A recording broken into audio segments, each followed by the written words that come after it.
Bonjour à toutes et à tous. Alors moi j'ai commencé tout d'abord par des remerciements parce que vous les avez croisés sur le marché, vous avez vu les devantures des portes drapées de messages, vous les avez vus extrêmement actifs sur Facebook.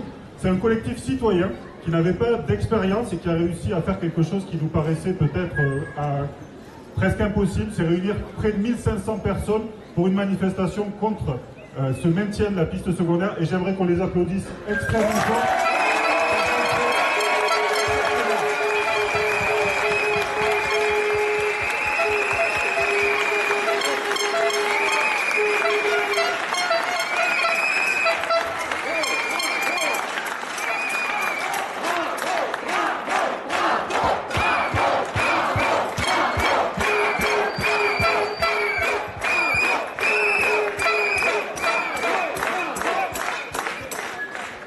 Et c'est sincèrement, quand on est arrivé, je suis arrivé un petit peu en avance, il était 14h.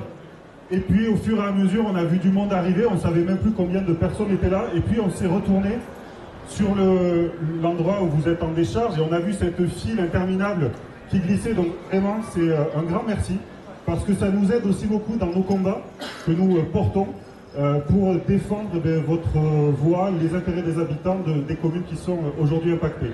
Alors j'ai eu le privilège en tant que député de pouvoir interroger le ministre qui a eu une réponse assez mesurée, qui était un peu décevante, mais je sais que le dossier il est plutôt haut sur la pile des priorités du ministère aujourd'hui. Je rejoins monsieur le maire quand il dit que la préconisation du préfet est tout simplement incompréhensible. Elle est incompréhensible parce que déjà nous n'en avons pas la teneur.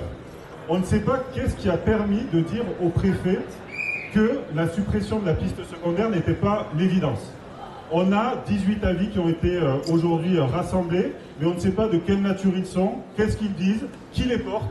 Et le premier combat, c'est un combat pour la transparence, parce qu'aujourd'hui, on a quand même la suspicion que cette préconisation, cette décision, elle n'est pas solide, elle n'est pas argumentée. Donc ça, c'est un combat qu'on va devoir mener extrêmement fort.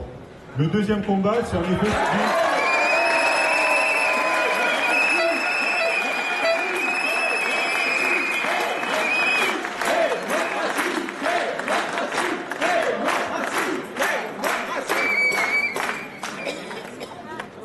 C'est en effet, la transparence est un des piliers de la démocratie.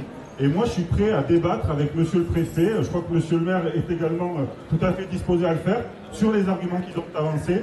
Je ne crois pas qu'on puisse mettre sur le même plan l'avis qui est donné par la commune de Saint-Louis-de-Montferrand, qui compte 2000 habitants et qui est à 20 km de l'aéroport, et celui de la ville de Pessac, qui compte 70 000 habitants et qui est à proximité immédiate.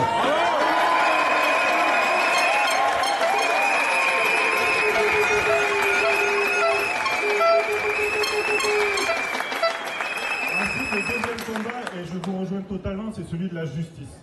On a quand même des avis impartiaux, indépendants, qui sont clairs. Christophe Béchu, lorsqu'il était ministre de la Transition écologique, a clairement indiqué que la suppression de la piste secondaire était préférable. La Cour des comptes, dans son rapport de fin 2023, a clairement indiqué que la suppression de la piste secondaire était préférable. L'Inspection générale de l'environnement et du développement durable, lorsqu'on la lit avec attention, dans le détail, indique clairement que la suppression de la piste secondaire est préférable.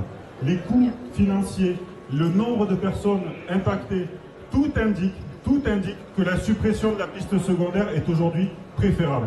Donc c'est une évidence qu'il faut faire triompher, c'est un combat pour la justice, et votre mobilisation atteste que ce combat, il est légitime, que l'impact sur les populations, il est réel.